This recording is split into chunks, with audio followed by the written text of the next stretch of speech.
Good evening and welcome to the Icecast Live. Now, this evening on the Icecast Live, it's just me and my good friend Barry Renshaw, who is going to be my guest for the evening. So, look, I've got no Sam, I've got no Ollie, I've got no Andy. I've been completely abandoned. But it's going to be great because I'm going to get to talk to an old pal about a brand new book that he's doing called Lytton, which I'm really interested to find out all about. So I'm just going to run the intro and then we're going to get straight back into it.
Good evening and welcome back to the Icecast and welcome to the Icecast Live. Barry, how you doing, mate? I'm doing well, mate. How are you?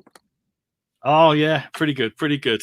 I've just come off another live show, actually, I do with another network, and I must admit, I'm a bit like, probably could do with a coffee or some sort of pick-me-upper, but we'll just power on through. Straight to the whiskey, mate. Straight to the whiskey. It's past 9 o'clock now. You're allowed. Go for it. Oh, whiskey. Do you know, I have not drunk alcohol for a long time. Yeah? Yeah, it's not a conscious thing. I've just gone off it. I haven't been out because I realised that my drinking. This sounds terrible, doesn't it? This is a comics podcast, I shall say. Let's talk about our drinking problems. Yeah, but it was all social. You know, I had no desire really to drink outside of a social environment. So since lockdown, I've just stopped drinking. But every now and again, something will happen. Like I'll see a pal on the internet with some whiskey, and I'll think, lead chain. So easily look, drink. I would love something like that right now. But there you go. There's none in the house. I have a rule: no alcohol in the house. So anyway, we won't talk anymore about my alcoholism or your alcoholism. Probably better not to. Yeah, let's get back.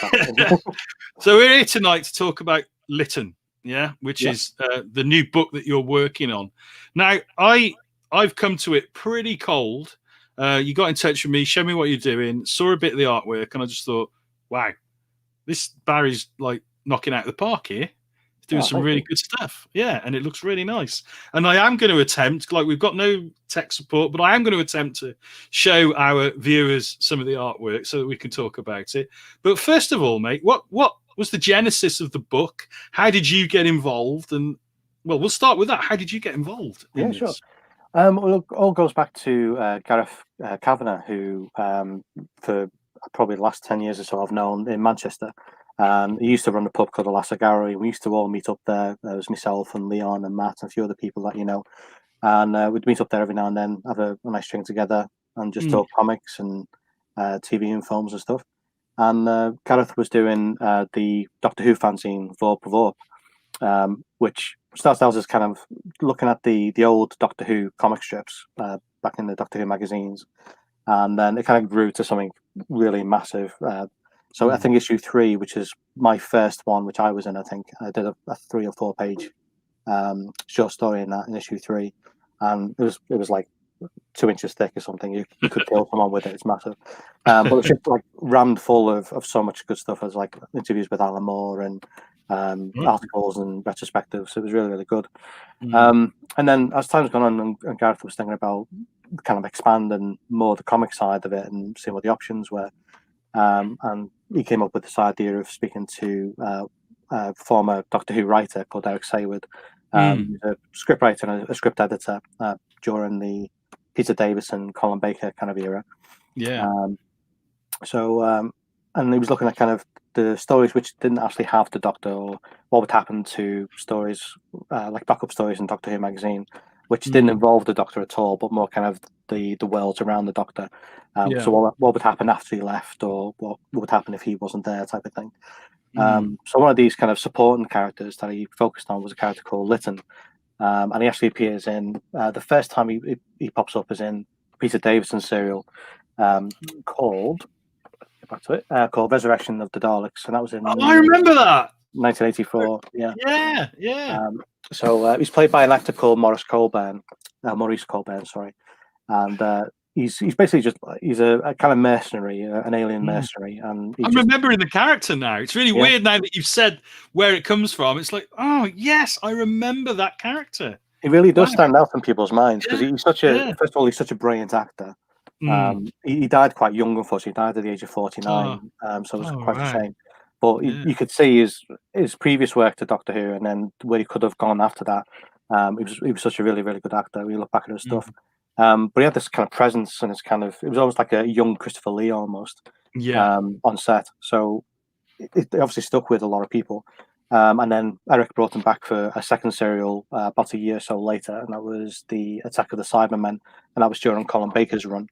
And again, he's on Earth, and he's a mercenary, and he's got a little bit of a gang together type of stuff, and he's kind of dealing in the underworld and stuff. So it's just like a nice grey, complex kind of character. And I think Gareth and Eric spoke quite a bit and decided to take that as the launch character really for what would become Cutaway Comics, which is the imprint. Right. So that'd be like the launch title. So, and because we've worked together before, and because I'm local, and we've known each other for a good few years, and because I've worked in, as you know, in small press and independent stuff. I've worked as a writer and as an editor, and as well as an artist. So kind of all round. You've done it all, mate. I mean, so like many hats. Red Eye. That was a legendary magazine that you put together. And also the work that you did with you've done stuff with everyone, haven't you? Actually, a lot of the publishers you've dabbled. You've done, like you say, you've done art, you've done writing. I mean, we got to know each other through working in small press, didn't we? That's how we met up. I mean, I remember when we first met. Actually, going back to, was it UCAC 98? It was UCAC 98, in Manchester. Because I was in Preston at the time at uni, and I came over for that weekend. It was for Alex Ross, because Alex Ross was there. That's right. I went home with like a massive big bag of small press stuff from your table, some of which I've still got. So that'll be going on eBay at some point, to tell you. Some classics in there. But yeah, I mean, so all that kind of stuff which I've done before kind of helped. First of all, it helps me interpreting someone else's script. Because I've looked from, I do my own lettering, so I immediately, when I'm doing my layouts, I'll spot where the lettering is, so there's no complications later on and have to try and fix stuff. I can look at if there's too many words on a page, maybe kind of reduce it down a bit, or add a couple of panels here and there for pacing, just kind of basic stuff like that, really, which helps the storytelling. But the thing with Eric is, because he's so experienced, he's written books, he's written screenplays, scripts, and so on. He took to it like a duck out of water anyway, so there was really very little for me to do except just to draw what he's asked me to do. Is he a fan? Is he a fan of comics? Does he read comics? Or is it something new to him? I think it's more like pretty new to him. When we first started when the conversations first started a few years ago, I think Gareth gave him a pile of stuff like Watchmen and V for Vendetta, other kind of classics really, to show him comics might have been still seen as like the Beano and the Dandy type of stuff. It's most normal people they are, aren't they? That's to a certain generation, or even Eagle and stuff like that. But you can do more kind of darker, more kind of mature readers type of stuff with it. And I think that kind of opened his eyes to, you didn't have to tone things down. You can be as graphic or as brutal as you need to. So I was invited on board and then done some character sketches and went through all the DVDs, which I still have got, actually. I really need to get these back to him. Really missing them. So I'll see where the camera is. Those ones. with the light. Great stuff. For reference. And then there was a TV show that Maurice Colborne was in the early 70s called Gangsters, which is set around Birmingham. And it's a fascinating slice of the era because the stuff that's in there you would never get away with today. The language. And it was set in the present day at the time, so in the it was contemporary, yeah. And he plays a character that's kind of, he's done time, but he's done it for someone else, and comes out of prison, and then everyone wants a piece of him, type of thing. Right. And it's kind of all, I say, running around the underworld of Birmingham at the time. But really, when you watch it, you go, "This is quite gritty stuff, really, compared to modern day stuff. It's quite polished." Yeah. So there's quite a lot there and he's got such a brilliant face as well, Maurice Colburn. So there's a lot to kind of grab hold of from an artist's point of view. So I was more than happy to start work on it. Oh, it sounds fantastic. It sounds like a fantastic opportunity, mate. Just had a comment in from Ed Doyle. Hello, Ed. Hey, Ed. Hi, Shane, and big hello to you, Barry. How's it going, Ed? We've had Ed on the show, actually. Yeah, I saw the show, yeah. Did you see that one? Oh, of course, you probably commented. You've been commenting on a few of the shows. When it pops up, I've managed to put my notifications on my phone now, so when it pings and shows like you're live, I go, oh, I'm on there. I have to come upstairs and do it. And that's what you got to do, guys. You got to hit that notification bell so that you know when the next show's on. It does work. But yeah, nice to see you, Ed, and we'll have you back on at some point, I'm sure, mate. So okay, well, what we'll try and do then, we'll try and share some of this artwork. I will do my best, and we'll have a look at what we've got on the screen. Let's have a look. So that's the best piece I've ever done. That pure black. Pure black. Yeah. My best work. Oh dear me. So I'm going to try and there we are. So just let me know if it doesn't appear. So we should be seeing some cover artwork now. No, well, still black on my side. Still black. Oh dear me. This is why I need Sam. Okay, what if I open it? No. It's not working, no. Doesn't look like it, no. I'll stop sharing. I'll try and share a different screen. There we go. How's that? Oh, there we go. Fantastic. There we go. Yeah. So this is the cover to the first issue, I believe. It is, yeah. Yeah, and that's the star on the front of the cover. So have you gone for a likeness then, a close likeness to the actor? Yeah, I've really tried to, because I say he's got such a great face anyway, and also there's going to be people who do remember Lytton, who are still fans of Lytton from back in the day. A lot of people who got involved in a Kickstarter, for example, are obviously hardcore fans of the character. So I've tried to keep it as much as I can do. I say that in terms of stuff to refer to, there's only really those two serials, and he's not in a lot of scenes, but what he is in is obviously quite effective, but there's not a lot of material really. So there's a mix between that and Gangsters I was referring back to really. And also I've got a couple of friends who I've kind of roped in, as I always do with all the stuff I draw. I'll rope someone in to pose for us, and oh really? Yeah. So I've got literally thousands of photographs that I've used as reference. But yeah, I mean the cover, on the actual cover as well, because originally I did do a cover which is kind of a pin-up in the first issue, which is echoing this kind of Art Deco, which is, there's a building which Lytton runs, a club called the Jazz Soiree. It's kind of Art Deco kind of design. So I was taking bits and pieces of Art Deco design and kind of putting them into the overall design of the issue and stuff. One of them was for the cover as well. But quite rightly, Gareth was saying, with the main cell is Lytton himself, the main character. So each of the 4 issues, there's a 4-issue miniseries. It's fully painted. Has this iconic image of Lytton on the front, because he is, as you say, he's the star of the show. So and also kind of harks back to 1970s kind of posters a little bit with the colours and things. And have you got other characters in there from the TV show, or is it just Lytton, and then then there's been a new set of characters created? Yeah, it's just Lytton from the TV show, because he does. There's quite a big amount of time between the two serials in terms of his relative time. So we leave it a bit ambiguous of where this particular story fits in between those two serials. It could be before, it could be in between, it could be after. We can leave that a bit ambiguous. And there's also this idea of kind of parallel Earths that we play with a little bit as well. So the other main character that we see is Wilson, who is like his Batman kind of character psychic, as like Digby to Dan Dare type of character.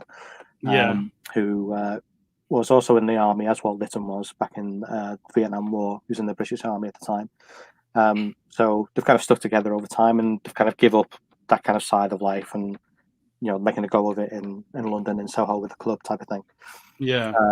But as we see with the first issue, the club is kind of like this kind of, what's the word? This kind of thing which everyone really wants a piece of, really, in London, because it's so fancy, and it's contested by all the sort of underground powers, underworld type of people. So it's because the thing with Lytton is he's able to get certain clientele and certain singers and stuff like that. So we see like really big names of singers in the first issue, and so everyone kind of wants a piece of what Lytton has, type of thing. And when they learn that Lytton wants something himself or needs something himself, then things start to change. The dynamics start to change quite a bit. So these are the brilliant thing as well that we've got with these is guest art covers as well. So these are lovely covers, mate. So like for issue 2, for example, we've got Steve Andrew, and everyone knows John Ridgway, legend. John Ridgway, absolute legend. Luke Kirby, Tale of the Dead Man. But also a lot of Doctor Who stuff, which I think was a little bit before my time. I didn't used to get the Doctor Who magazine when I was a kid. It was obviously just purely 2000 AD and those types of comics. But luckily we've got great artists to do the variant covers as well. I mean, it's a great opportunity to do that, isn't it? I'm going to try and pick up some more of the artwork, actually, if I can. If I can work out how to do it. You're doing well, man. You're doing well. I'm such a Luddite, honestly. Mate. I'm such an absolute Luddite. I'm going to try and get some of the sequentials on the page, because I think it'd be really nice to have a look at that, because you've done a great job on these, mate. Oh, thank you.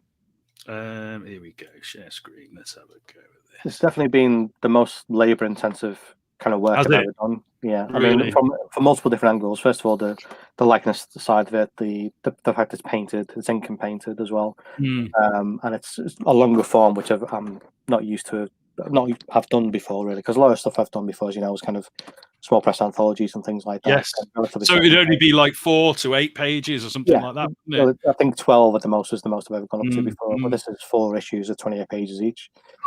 So that's full on. That's full on. And sort of, how do you manage your time? Because obviously, that normally, if you were doing that as a monthly book, that would demand a hell of a lot of time, wouldn't it? What sort of time scale have you worked on? Well, with it being the first launch issue, it's been kind of doing it in tandem with whenever Gareth was ready to launch it. So there's never been up until very recently, when we've kind of solicited in previews and stuff. There's never been like a hard kind of set date of when it needs to be done by. Which has left us a lot of time to develop the kind of style which I wanted to go for. This kind of quite colourful kind of style, really. It's not washed out at all. And the combination of line work and the paint. So letting the paints do a lot of it's gouache and watercolour, mostly gouache. All right. Letting the paint do a lot of the texture work, not doing kind of too much line work to overpower it, really. So this is the opening, really, where we see a flashback to Saigon, when basically they have an explosive encounter with a truck. I'll say. This guy here on the bike didn't go well for him, did it? Nope, didn't go well. So that's what I do like to do, and this may be many years of reading 2000 AD, is that there's this kind of automatic thing of, well, someone's head is clearly going to be smashed against someone's window there. But I thought, relatively tasteful. I thought, it could be far worse. It could be a lot worse, yeah. But little suggestions of like there's a streak when the van goes past. I think on the bottom of that page of the blood coming off. There's a bit of blood there. A bit of blood. There's a bit of blood left as well. You have continuity, haven't you, mate? The blood doesn't just disappear. I like that, the attention to detail. So, when you've got, listen, at the end of the day, if you've got a bucket of coloured corn syrup, you've got to put a tea, haven't you? So all over the place, all over the place. But yeah, I mean, and again, it's having, I said, that kind of countdown to what's inevitably going to happen, which is the explosion and so on, and kind of the lingering after effects of that. What happens to Wilson and Lytton later on, which we kind of explore in later issues. But yeah, I really wanted, and I was lucky with the time I had really to kind of develop the color palette and have a proper, not kind of swing from one idea to another, but kind of set on, well, this is the overall look we're going for, the tone that we're going for. That it is set in a 1970s London, but 1970s London is very, very colourful, especially if you're going down kind of Old Compton Street, which is where we start on this particular page. So you've got the peep shows and the sex shops and Raymond's Review and all that type of stuff. But again, you could be quite extreme with that and being very explicit, which we didn't want to do anyway. And you've got this kind of the gleaming white purity almost of the Jazz Soiree, which is Lytton's gaff. So you see a lot of names on there, which are like classic jazz acts and stuff like that that you see in there. So I was just looking at the police notice. It's got all the details. All the details. It is. There's a lot of detail in there. Yeah.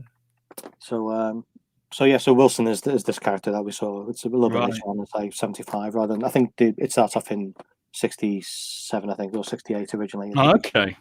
So it moves on a few years, then we're back in London type of thing. So I really wanted this kind of maybe over the top garish kind of look to it, so with the yellows and the pinks and the blues and the greens and stuff.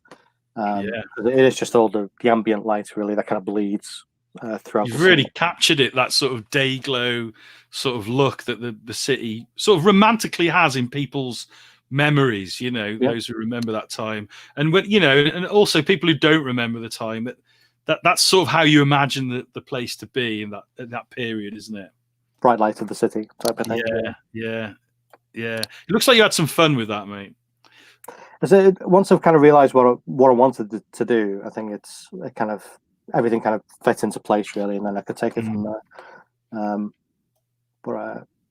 So and again, lots of color was what I wanted. Yeah. Well, when I saw those pages, I thought, I'll pick on them because there's loads of colour there. But it must be. I mean, you've brushed on it already. Excuse the slight pun there. But it must be quite labour intensive doing all of this yourself. So, okay, I assume you're getting a full script, like almost like and then you're doing everything. You're penciling, inking, colouring, lettering, the full shebang. Do you ever wish that you had sort of someone else to help you out? Someone to make me look better would be good. That would be nice. Fix this for you. I can't be bothered drawing this hand. Just do something with it. It's fine. And the great thing about it is, besides the fact of working from the script and so on, it is a massive learning experience. It's a really kind of a big learning curve. And when you get given stuff like this, there's a lot of you can't really hide anything. Certain artists will try and hide certain things, like I say, like hands and feet and that type of stuff.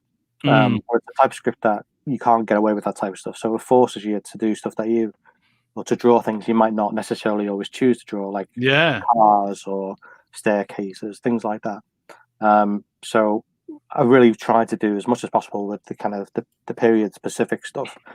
So I researched a lot of cars, researched a lot of clothing, police uniforms, things like that, to try and make sure it is within the era of it, basically. So, for example, the crowd scene there where everyone's kind of standing outside ready to get into the club, all of that is based on research. It's based on, I think, Studio 54, I think, in America was one of the ones I was looking at. So, and there's a lot of kind of like the names of shops and clubs and stuff like that, which are on Old Compton Street. Quite a few of those were already in the script as well. They're quite specific about that was the year at the time. And that was what people. I suppose you have to think about, like on signs and things like that, the typefaces that you use. You don't want to use a typeface that is synonymous with the 90s or the 80s. So that's another bit of a challenge, isn't it? Because we do take for granted typefaces. You think, oh well, that's always been around.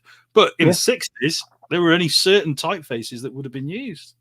It's true. And again, I looked at a lot of old adverts and stuff, which again today might be a bit questionable in terms of what the kind of the message is behind it. For example, might be a little bit sexist and things. But yeah, there's a certain aesthetic which goes with 70s signage and stuff like that. I mean, if you watch films like say like Taxi Driver or anything like that, or even films that try and recreate that, like the Joker most recently I watched. Yes. Again, quite strong colours. I mean, I did this a long time before I saw Joker, but I noticed it with kind of the cinematography side where you've got the greens and the yellows and the blues, quite strong. You've got the neon, you've got the washed out type of like slick streets and stuff like that, which again I've tried to do in this. And again, the signage is so distinctive, and it just puts you in a time and a place. If you put a fire hydrant on the street and a yellow school bus or yellow cab and stuff, and that kind of evokes Americana to people. Yes. The same way if you have a red double-decker bus in London and a phone box, instantly recognisable. Yeah, you instantly know where you are, don't you? So it's these kind of signifiers which hopefully will kind of anchor people in the period of it. I'm interested in the symbolism of the masks here. Is that part of the story, or is it just like a random thing that you put in? Well, he does actually say in that dialogue, which you can show, which says it's what you see as a reader and what other characters see isn't necessarily what's real. It's because Lytton is used to maybe traveling in time or traveling in dimensions. Yeah. So we as a reader are. It's not like an unreliable narrator. As much as I love unreliable narrators in comics. I don't think it's explored enough, but I'll come on to that later on. But with this, it's say, well, what you're seeing may not actually be real type of thing, or may not be completely accurate. It may be something's messing with your mind type of thing. So the names that you have in the actual club, like Duke Ellington and people like that. Henriksen, I'll give you a bit of an Easter egg. Henriksen Black is completely made up. That's not real. That's an in-joke. I'll tell you why. I'm a huge fan of Lance Henriksen. Me too, mate. Me too, yeah. And he played Frank Black. He played a role, didn't he? Frank Black in Millennium. Yes. Which I love that TV show. I'll talk for hours on that one. Anytime you want me back on again, just to talk about Millennium. Just to talk about Millennium. Oh, we could go on about that. I love that show, mate. We'll be there for a while. So I made that one because I just wanted to put a little bit of an in-joke. So there's reference to Goodbye to all of that, which is it is actually the name of a couple of songs, but I use it as the name of an album in this, which is again an episode title from the show. And when you see a poster in the background of Henriksen Black, it's actually a cartoon of me, basically. It's like I'm not going to be in this at all, except as this weird little head that kind of floats in the background. You may see it on where the crowd scene is on the second page on the top right of the panel. If you want to really want to do this, if you zoom in, that may actually be my head. But this one here, this one, this below that panel. See, you see like next to the speech bubble on the right hand side. So if you go to the far right, see that little poster there. Here. Yeah, I don't know if you can zoom in that far. Oh, but I've given myself certainly have a go, mate. We'll certainly have a go. Let's have a look. Now you've got me on it. Hey! There you go. So I thought it was Elvis. Well, you see, this is my lockdown haircut. It's usually a lot shorter than this. I'm not going to. But I've given myself purposely. I've given myself a beard in that because I can't grow a beard. Clearly, I can't grow a beard. That's embarrassing. So I thought, well, if I'm going to do a fictional version of myself, I'm going to give myself such a manly beard. Yeah, to be able to put it into braids. It's going to be amazing. But of course, because it's obscured by this fella with the mask, it just looks like you've got big Amos Brayley sideys. Yeah. Oh, full Amos with my hair. Full Amos, yeah. Of course, lots of lists for anyone listening who doesn't know who Amos Brayley is. He's basically a guy from Emmerdale Farm, which is a UK soap opera. He was like a retired Wolverine, basically. I always imagined him that he was Wolverine after he retired and bought a pub in Yorkshire. Yeah, Old Man Amos. There's a comic we need to do. Old Man Amos. Yeah. Amos Brayley and Mr. Wilkes. Schnicht coming into the pub. Mr. Wilkes could be Hawkeye, couldn't he? Yeah. I'd watch that. Oh, yeah, well, yeah, me too. I watch any old shit though. Oh man, this is great stuff, mate. It really is. I'm going to come off the screen Sure. now so I can see what's going on. There we are. Hey, welcome back. Because we had going back into the past again a bit. I had some Dave West on here the other week from Accent UK. Good man, Which, Dave. Good man. yeah, and it brought me, but it took me back to the days when we all used to hang out. You know, we used to go to Bristol and we used to hang out in Manchester at all the marts, and there used to be a mart on at the Seychelles Hotel. Do you remember that one? Yeah, that still goes. Well, not recently, You but still go to that. Well, not now, obviously. Well, not now, but no, that still goes. Once, I think, still once a month or once every couple of months. They used to rotate, I think, with like Luco Gallery and places like that in Liverpool. Yeah. So, but yeah, that's still going on. But yeah, God damn it, the days. I loved Bristol. Bristol was the highlight of my year. I'm not joking, because it was such a good laugh. Like 4 days away with a gang of mates. That's what it was. The comic was good as well, obviously. But you know, 4 days away with mates and having a few drinks and hijinks, etc. But of course, legally we can't take it down. Back then, it was like the comic show, wasn't it? There was no other. Really, there was a couple of other shows, and obviously we started doing Bix sort of in 2006. But before that, that was it. For traditional comic conventions after UCAC finished, it was just Bristol, and we used to have some good. We had some good times, didn't we? We did. But anyway, on with the show. Last year, I think it was last year, or year before. I think it was last year. It's hard to, this year's dragged on so much. It's hard to kind of remember. Well, yeah, it's been a long one, hasn't it? Yeah. But last year we went down to Lawless in Bristol. Oh, it's in May, isn't it? Yeah. It was actually on my birthday. It was on your birthday, as it was. Yes, it was. So, yeah, that's why I couldn't go. Yeah. Cool. But yeah, I took Amy down for the first time to Bristol. I was like trying to show her like the Spyglass boat. If you remember, we went on there. Oh right, yeah. It's not the Spyglass, unfortunately, anymore. It's some kind of burger place thing, but never mind. Oh really? I love that place. But that was good. We stayed in the same hotel as well. The Ramada. Was it the Ramada? It was the Ramada, wasn't it? Didn't they change the name? It's changed. It's the same building. They just kind of changed. I'm sure the viewers are thinking, what are these guys talking about? Well, this is a self-indulgent show this week, guys. It's just me and Barry, and we're just chewing the fat. But I am going to show a bit more artwork. Yeah. Yep. If that's I'm just going to top up my glass, if that's okay. That's quite all right. You go and top up your whiskey and feel guilty at all about the fact that I haven't got any. I'll meet you, mate. I will bring you. Actually, I'll send you a bottle. Oh, I will send you a bottle. So this page, I mean, what the F is going on that left-hand page, mate? It's like totally different, like sort of color scheme, totally different effect. I mean, what were you trying to? What was the intention there? You're going to tell me it's an advert for another comic now, aren't you? Yeah, it's obviously someone better than me, clearly. No, within the context of the story, so it's without giving too much away for issue 1, but it's Lytton imagining what he can do with a certain amount of gear, of weaponry and stuff. Right. And the person on the right is the one who's holding this ball in his hand. This kind of pocket universe in the ball. Has access to these types of weapons, so it's looking like massive super tanks and kind of new Earth level type of super tanks and robot killer machines and all that type of stuff.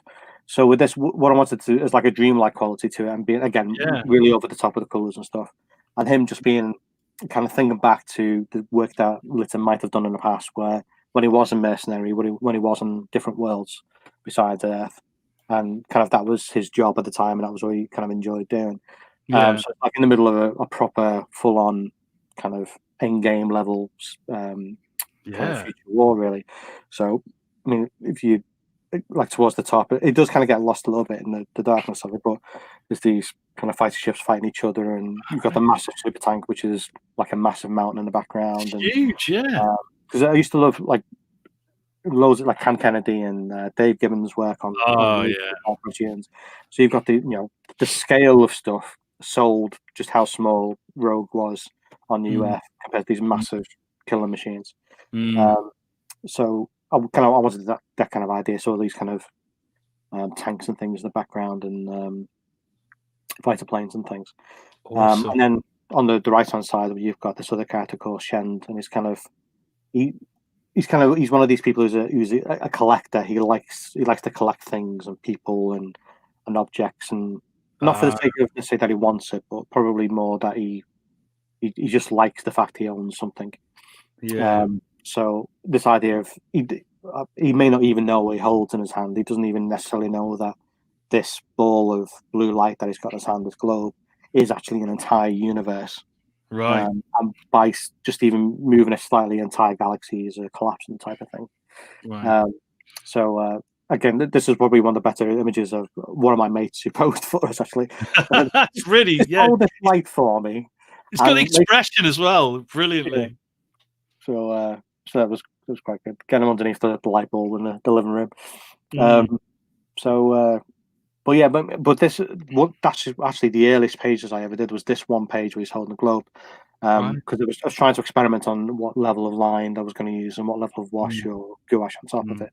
And it's like a little bit of colour correction in front, not really that much.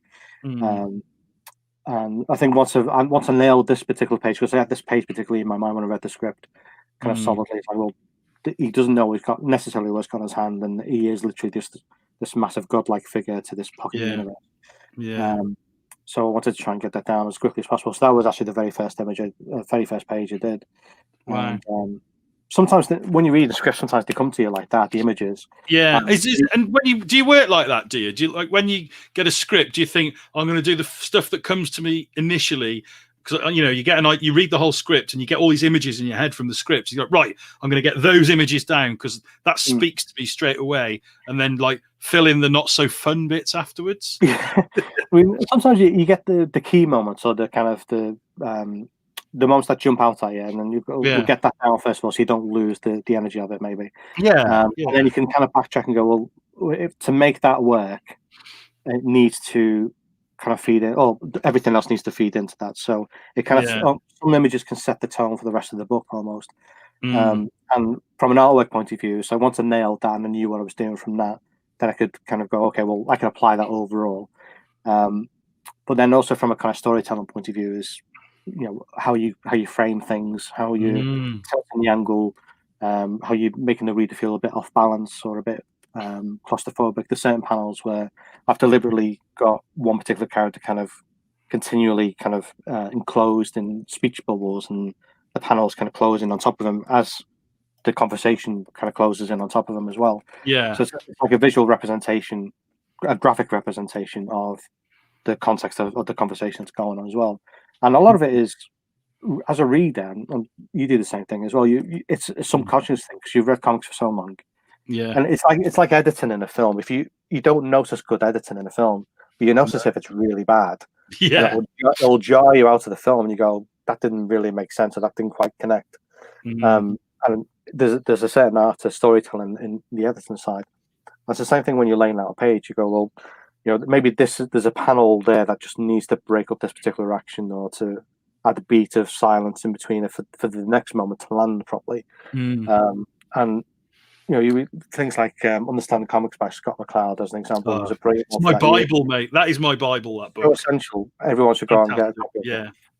He's done three. There's Reinventing Comics, Understanding Comics, and what's the third one? There was another one. But I mean, for me, Understanding Comics, it gave me everything I needed.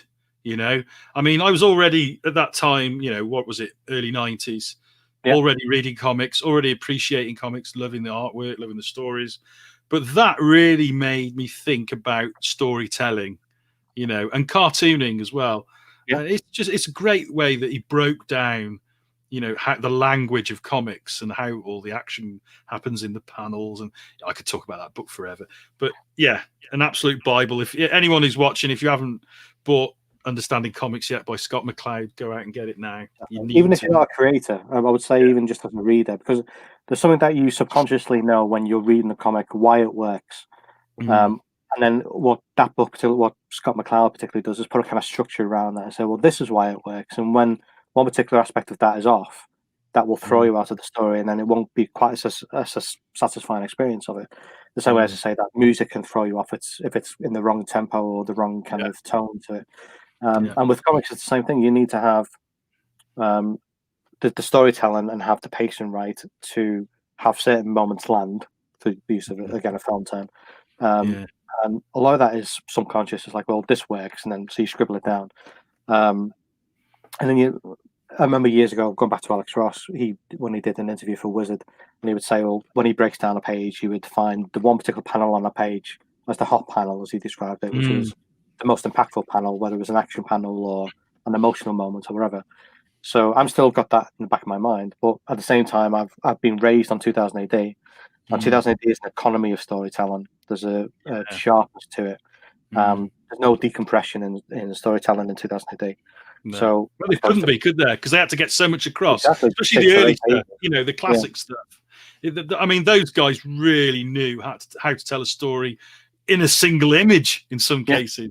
And in some cases that's what you need, especially if you want. Because what I would like to do in comics, I'm not saying I'm successful in this at all, but what I would like is to have, with the greatest TV shows, we have the kind of the surface level story and the surface level conversation, and then you have the subtext of what's going on underneath, and you have this kind of play of, well, is he really meaning that, or is she really saying that type of thing, and have that, but within a comic book side of it as well. So you can read a character saying something, but because of your knowledge of what's gone on before that, it undercuts it, or it kind of juxtaposes what's happening in that particular panel.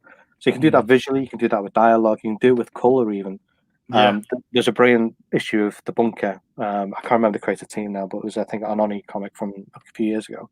And the way they used color as emotion, whether it was like someone was angry or so there was like a love scene in it or something like that, and then the color helped reinforce the emotion of the scene.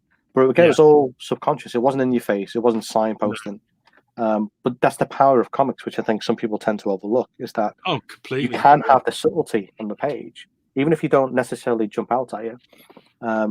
So what I hope to do is, either in this work or later work, is have that level of stuff going on where they can go back and go, well, actually, I can see that's going on underneath it as well.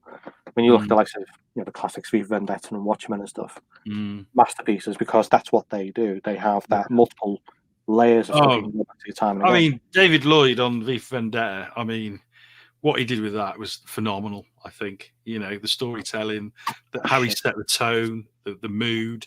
2 seconds. We're on a ride. There you go. I thought you were going to show me something I didn't want to see then. I hope he's got his pants on. There's spillage.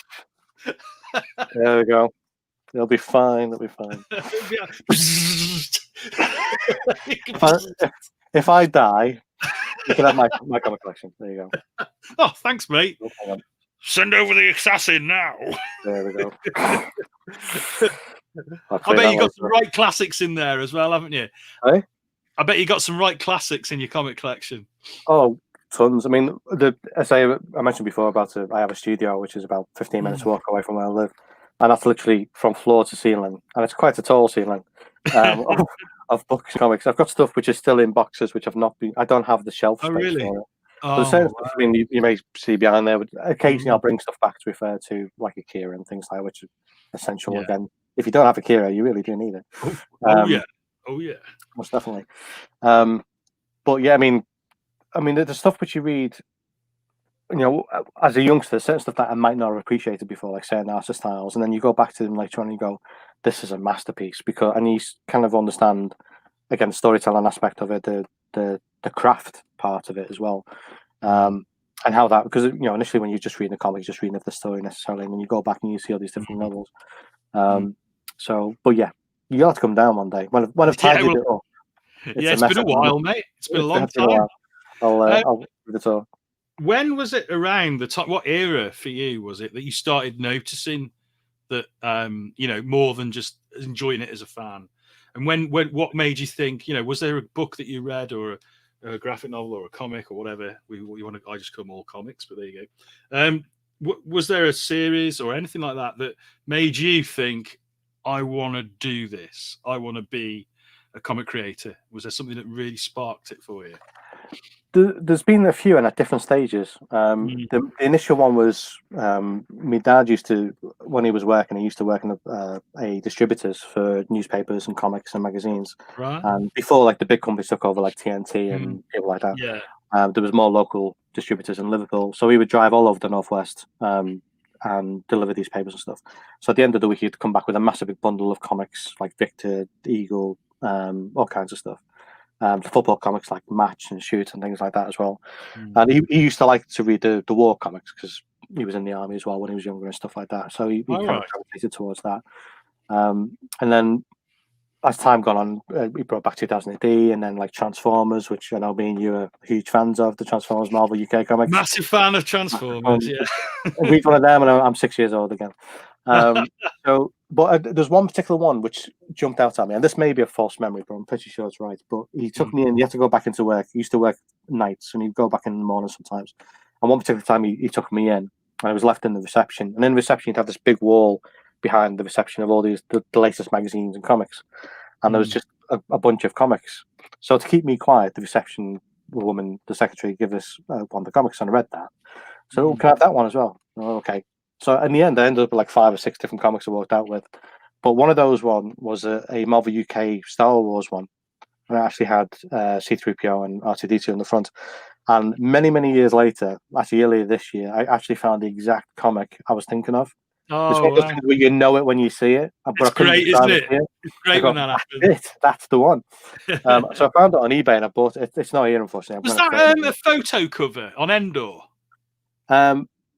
It might well be actually the photo cover, because I thought originally I thought it was like Walt Simonson's art or something like that. It was like a drawn version of it, but I think it was actually the photo, because it would have been Return of the Jedi at the time. Yeah, Return of the Jedi comic. They were all photo covers until about issue 100, I think. It started doing early hundreds. I think they started doing artwork on the covers because they run out of stills, basically. Yeah.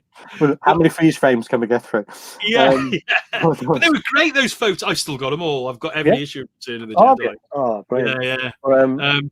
Loved it because the photo covers were great. All those old, the Tom Palmer stuff as well, and and they reran the adaptations of the movies. It was a great mag, wasn't it? It was. So much good stuff in the 80s. Yeah. But I think that one was. I remember thinking I'd like to do this, because I think it was one of the first times I realised that there was people who actually made the comic. Yeah. And I thought, I'd like to draw Darth Vader all the time. That'd be a good job. But it was later on and then I started reading. Or my art teacher used to give us lend us these fantasy art books by Paper Tiger. Paper Tiger used to publish these like Boss Valley Joe and Rodney Matthews and people like that. And then I would read the biographies of those people in the back, although they were quite a bit older than me. It was like, well, he went to this college and did this and this and this. But it was funny enough, there was a group of comics which was given to us by a community artist in Liverpool called Fred Brown. Unfortunately, he's no longer with us, but he gave us a bunch of his collection when he moved out. But he gave us Judgment on Gotham, he gave us Cerebus, he gave us Watchmen, The Crow, James O'Barr's Crow. So all these kind of seminal stuff, which I had no idea existed before then. It was only 2000 AD and Transformers at that point. Yeah. So it must have been like 13, 14. So he gives us this stuff, and that just kind of blew my mind. All the kind of Comics International, like early 70s Warren Comics, Comics International, 1984, stuff like that. And then when I was in sixth form, I was allowed a day release to go to Liverpool College for, at the time, it was called the Ian Heron Cartoon Workshop.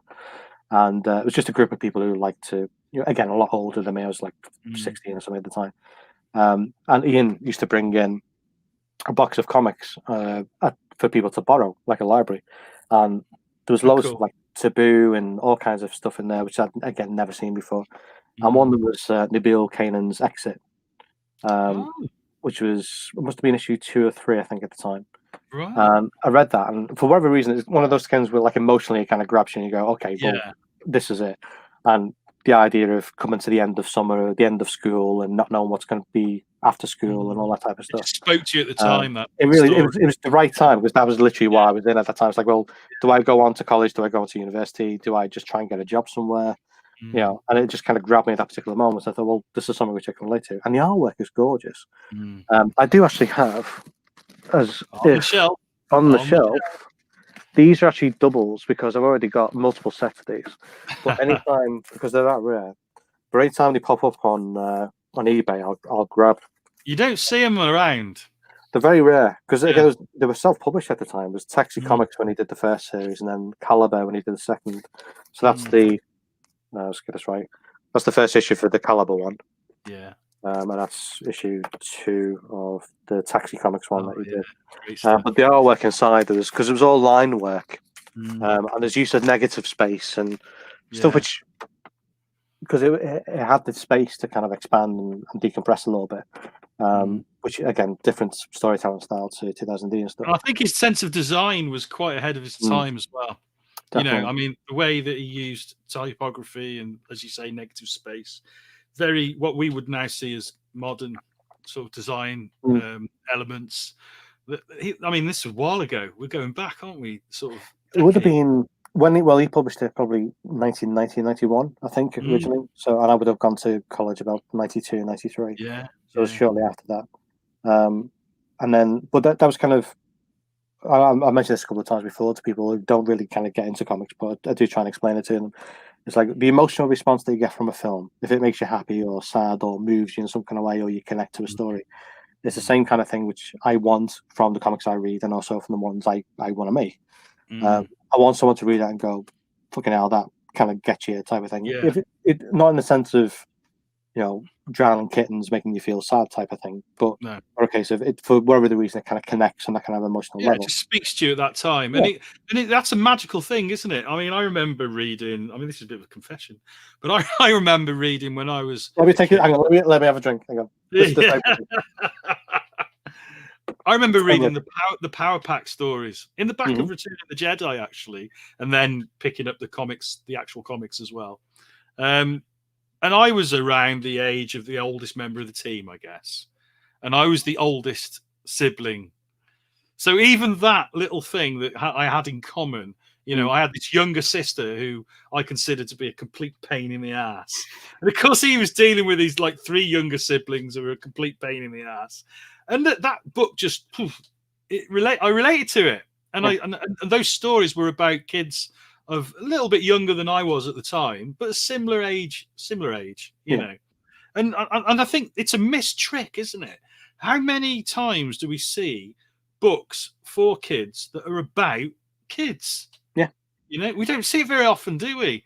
And Power Pack was quite unique in that. I mean, most of the characters that you see, okay, they might be, you know, maybe 16 or 17, but when you're 10 or 11, it's pretty cool if you can read stories about kids who are the same age as you, or maybe a couple of years older or a year younger or whatever. It doesn't happen very often, you know. No, I think sometimes people, again, it depends on who's writing them as well. If they have kids in their life, so as I mentioned before, my daughter's 12 now. So before we've done stories which are, well, made stories together which are relative to her kind of age at that time, like little storybook ones, and then she's made her own comics and we've sold those at like Thought Bubble and stuff like that. So she sells far better than I do. I tell you, no one comes to my table for me. I tell you, brilliant. She's selling them, so she makes like 30-40 quid a time. I bet she's got a YouTube channel as well, hasn't she? She does, actually. Yeah, 55,000 followers or something. So silver. No, thankfully not that many. But, God, that's a nightmare. But whoever's writing the comics, you can talk down to kids, but kids don't want to be talked down to, and you can kind of talk above their heads. And again, they don't want that. What they want, excuse me, if you look at the stuff that they are engaged in now. So the likes of TikTok as a platform, then you've got to follow YouTubers who play games, and then they play those same games, whether it's like Among Us or Roblox or whatever, which is what she's into at the moment. So, and then if you look at those types of games in terms of story and then genre, they're not that different to what we used to be into as kids. Just like the device has changed, the platform has changed, but the stories haven't really changed. It's repackaged in something slightly different. So there's no reason why the likes of Power Pack couldn't relate to kids now if it was written in a way to take into account Monday sensibilities. And it's, same thing with, they've just announced the Fantastic Four is finally coming out from Marvel Studios, which I'm made up for. Me too, mate. I'm hoping they get it right this time. You know, so I mean, but this is it exactly. So all these different versions of Fantastic Four, which have, for whatever reason, they've just missed the point of Fantastic Four, missed the family dynamic. I think they sort of got it in the very first movie. I think. I thought they had a good stab. You know, they did have the family thing. The rivalry with Johnny and Ben was really well done. I think Jessica Alba was slightly miscast as Invisible Woman. But everything, I thought and Doom was way out. You know, like, that was so strange. But yeah, I thought they had a good stab. But it was just ever diminishing after that, wasn't it? You know, the Galactus as a cloud and all that shit. You know, Well, this is the great thing of it. Now it's kind of in-house, and mm, the great thing with Marvel is, although people may complain, oh, there's too many. It's like, well, then there isn't too many. It's like 1 or 2 a year at most. That's really not too many. Would you rather go back to the days of a Roger Corman Fantastic Four film? No, no, you although I don't. do love it, I've Oh, watched I it love it. twice. Actually, yeah. It is. It's the wave at the end. It's the wave. Yeah, It's obviously on a stick. It's brilliant. it's just It's absolutely. pure genius, pure genius. That's what it is. No one's going to know. It's just a stick. It's fine. Um, But we're living really. We're living in the golden age of TV. We're living in the golden age of film. Definitely when it comes to comics, and Mm, we're living in the golden age of comics because the amount of yeah, diversity that we're now getting in comics is it's miles fantastic, isn't it? miles Oh, ahead. I mean, it's amazing, mate. I mean, this is part of the reason I do this. It's part of the reason I've always done Small Zone and all that, and everything I've ever done with shows is because people just don't realize. I mean, anyone watching this probably does because they're probably a comics fan, but people don't realize, do they? That how great the comic scene is at the moment. We've got the UK indie scene, which is absolutely amazing. Yep, Over in the States, there's a great indie scene. And yeah, sure, you have to trawl through a lot of crap because that's when you've got a lot of stuff coming out. Sure, that's the way it is. 90% of what's on TV is crap, but that 10% of gold, we've never had anything like it, I don't think. exactly, and that's the standard for everyone that comes afterwards as well. Especially Mm, if kids, and there's some which Russell T Davies said, and Chris Eccleston said when they relaunched Doctor Who back in 2006, is that there's a certain quality of writing with Russell T Davis's writing in Doctor Who that kids will get used to that level of writing. So if yeah, they won't accept anything that's crapper than that, it's like, well, this is the minimum that I'm expecting from you now, is this yeah. level of Set the writing, bar. and Set the set the bar. bar. That's the Yeah. same thing with comics. When you have, and I think this is going back to the likes of Watchmen and people trying to copy the Mm. aesthetic of Watchmen, but missing the point of Watchmen, Yeah. or V Vendetta, or Marvel Man. And let's be honest, we're going back 30 years or so now for those types of comics. And comics Mm. has moved on, and lessons have been learned, and there's more variation of storytelling that's going on. The stuff that Image is doing, for example, you Mm. know, it's stuff you would never see from any other publisher, probably. Mm. But and again, some stuff you would never expect. Yeah. And there's Boom, other publishers coming up like Boom, yeah, Vault Comics. I mean, I've started reading some stuff from Vault yeah. because some of it is just so interesting, some of the concepts. And these are, TKO, a few others are yeah, coming up as this- well. I think it's a really exciting time right now. And I'm going to try and get some of those guys on the show as well to talk about That'd be what they're doing. brilliant. Yeah, Because definitely. it's really exciting what they're doing. I'm really enthused about it. And it's been a long time actually since I've been that enthusiastic about stuff coming out in what they call the mainstream, I guess. Yeah, they're indie books, but they're still in that sort of mainstream zone, aren't they? But it's really interesting stuff. I think that's what we're going to miss from, especially this year, not having shows, and hopefully Mm, back to them next year if things go well. so Is finding that stuff where you wouldn't have come across it before then. I mean, a lot of people I met at Bristol became lifelong friends. Yourself is a good example. mm, Dave West and other people. So not only do you get to be exposed to really great comics and great storytelling, you also end up from a social side getting really good friends out of it as well, because yeah, they're on the same wavelength of you. Their expectation of what comics can do is mm, within the same ballpark as what yours are. I mean, the stuff, and again, this is why I've been looking at kind of relaunching Engine Comics at some point next year, where there's Was that that a many scoop? ideas. Is that a scoop? Is that an exclusive bit of news there? Oh, go on then, just for you. I've Engine said it now, Comics haven't I? returning. You I've heard said it it here now. first on the Icecast Live. I'll take There we any go. opportunity for a scoop, mate. That'll completely, put Disney in the corner now. That'll overshadow everything. Yeah, no one's going to even hear about Disney now. No. Engine Comics is coming back. So could a TV show? Not a chance. Let's listen to this instead.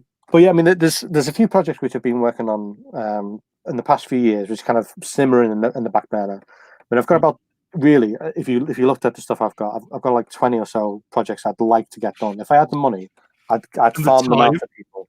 And the time, yeah. But if I had the money, I'd get like certain artists and certain writers, pair them together. Here's the idea, go off and do it. And I have an entire line, but I don't, unfortunately. But so there's a couple which I'm working on at the minute. The main one which I really want to get done, which is called Little Star, which is I'm writing and drawing it itself. I actually came up with it about 10, maybe 11 years ago. Well, actually, maybe earlier than that. It was before that. Wow. It was around the time where you see things in the news about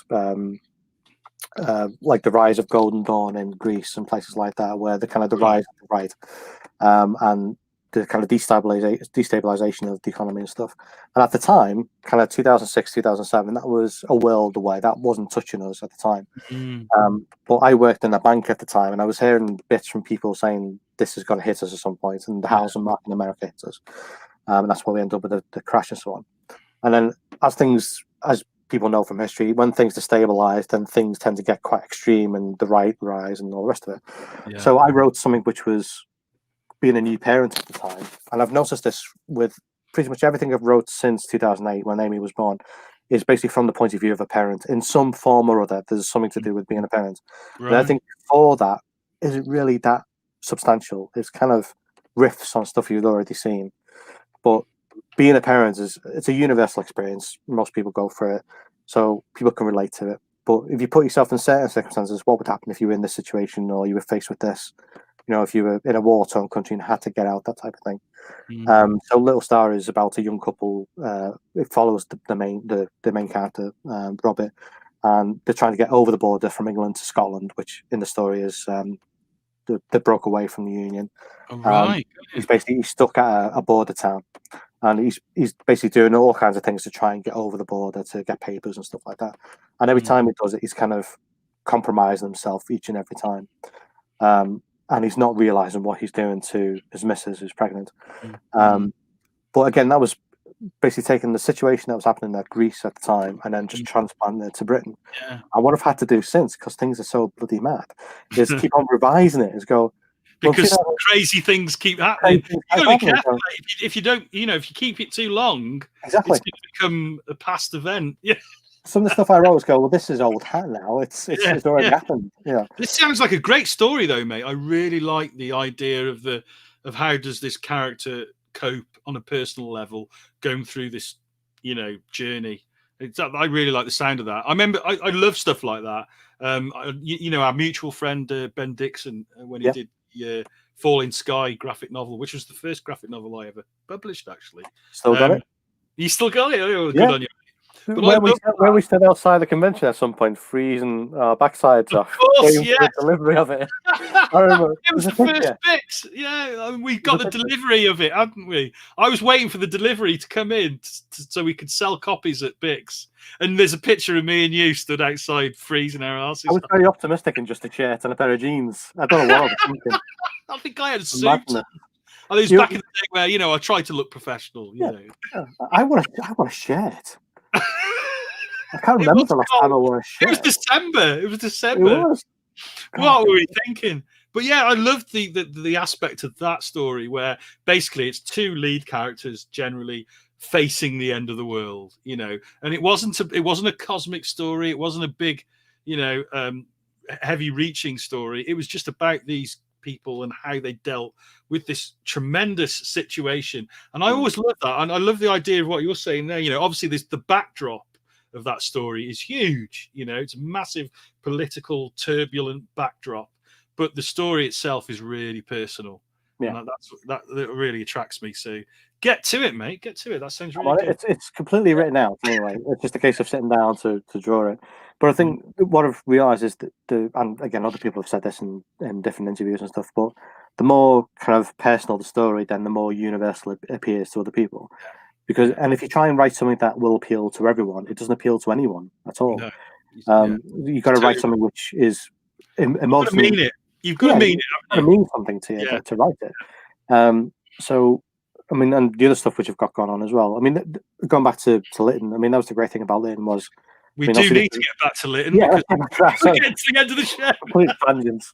But I mean, obviously, this was a character that meant a lot to Eric as well, because Eric Saywood, who's the writer, this is his character. So back in the day when the writers used to work for Doctor Who, not 2008, for Doctor Who, you were able to keep hold of the ownership of that particular character, unless they bought it off you or you sold it later on. So there's a kind of a group of characters which are still owned by the original writers. Right. So, I was going to ask about that actually. yeah. Like the So, ownership and so Lytton is one of those. So, and that's where this kind of idea of Cutaway comics, which is on the surface, again, if you're a Doctor Who fan, then you'll get into the references and stuff, but you don't need to be a Doctor Who fan at all to read it. It operates completely separate from that. I say a Cutaway universe as it's described. And with Lytton itself being like a neo-noir 70s kind of sci-fi gangster British sci-fi, so there's an edge to it that you wouldn't get with say American sci-fi. But luckily with Eric still owning the character, he was able to take that forward into this 4-issue series that we're doing now, and maybe others in the future. And that's led Gareth on to Omega, which is the most recent one, which is there we go, lovely art there, nice. So modest. Looks very good. So Omega is kind of the next title, which is just finished on the Kickstarter, and that's going back to, we mentioned John Ridgway before. So John Ridgway is the series artist on that. Cool.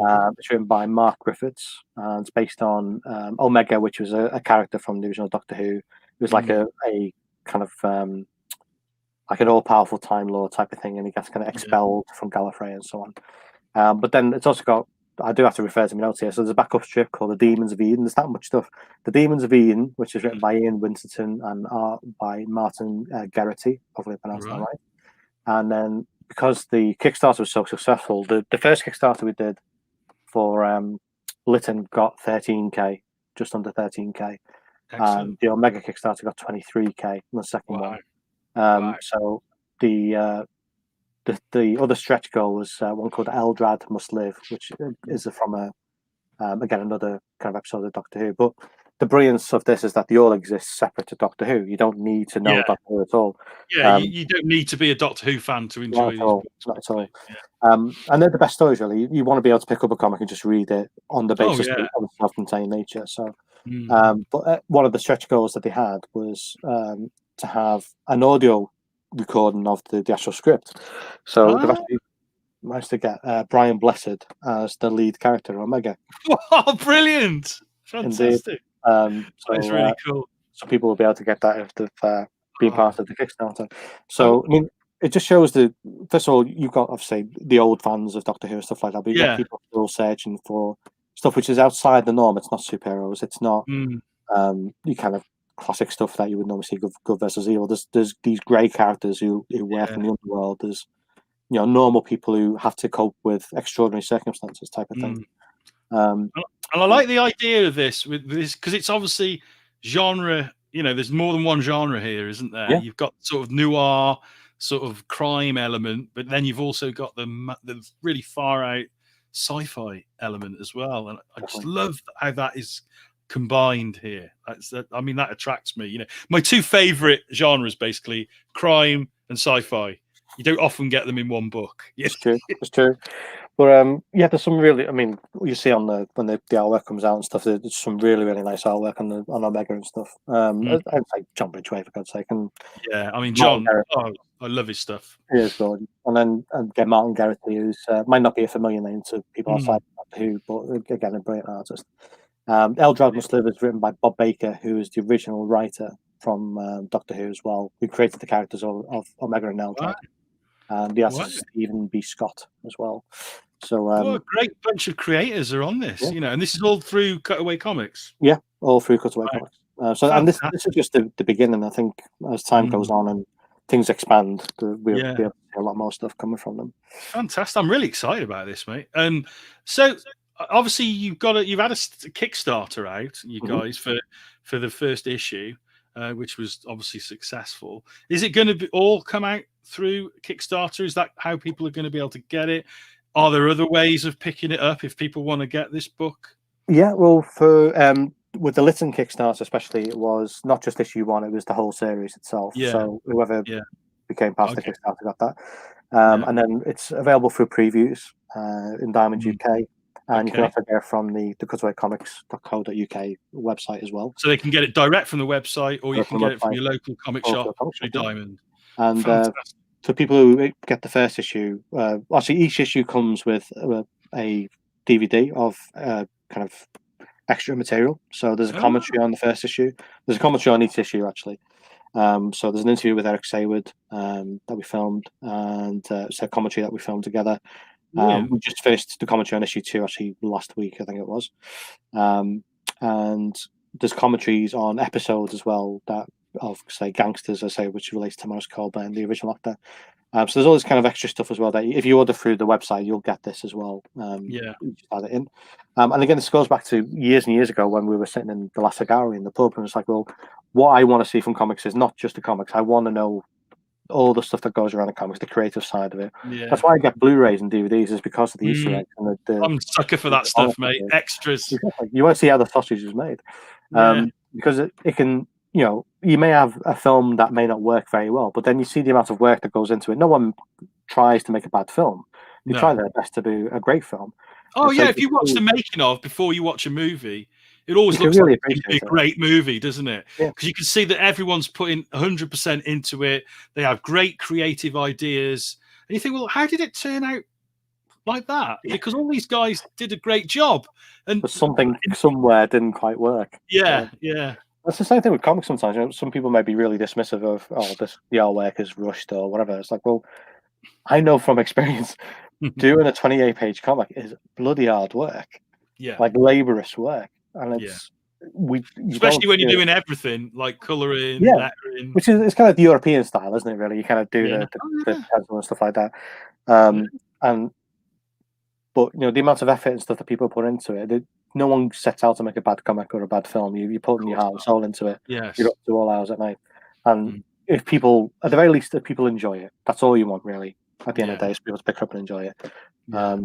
So, and hopefully people will do with Lytton and the other stuff that's got coming out. It's exciting to have a new British publisher doing original stuff. This is what it's all about, mate. It's what it's all about. Definitely. Well, we've gone well over our hour. It was we would do. I mean, we could chat all night. We could talk absolute shite and bore the shit out of everybody watching. If indeed you still are. yeah. But it's been an absolute pleasure to catch up with you, mate. I'm with you, mate. And I'm really, really, good luck on this, because it deserves an audience. It looks really, really good, and you've obviously worked really hard on it. And congratulations on the successful Kickstarter. You don't even need me plugging this book, really, do you? I'll keep doing it. I'm not going to say no. It's doing the job all by itself. So congratulations, mate. Cheers, mate. Thank you very much. And we'll do this again sometime, and hopefully we'll be able to see each other. I find myself saying this to everyone I interview. Let's do this in the flesh. Definitely. I'm just going to be hugging everyone. Hugs everyone. A hug. I'm not even a hugger. And I can't wait to share a whiskey with you either, mate. Definitely, mate. Definitely. I'll send you a bottle, as I say. I'll pick something nice for you. So thanks a lot for coming on, Barry. Thank you. An absolute pleasure. And all the best with the book, and we will see you again in the future. All the best. I'm going to say good night. Thank you.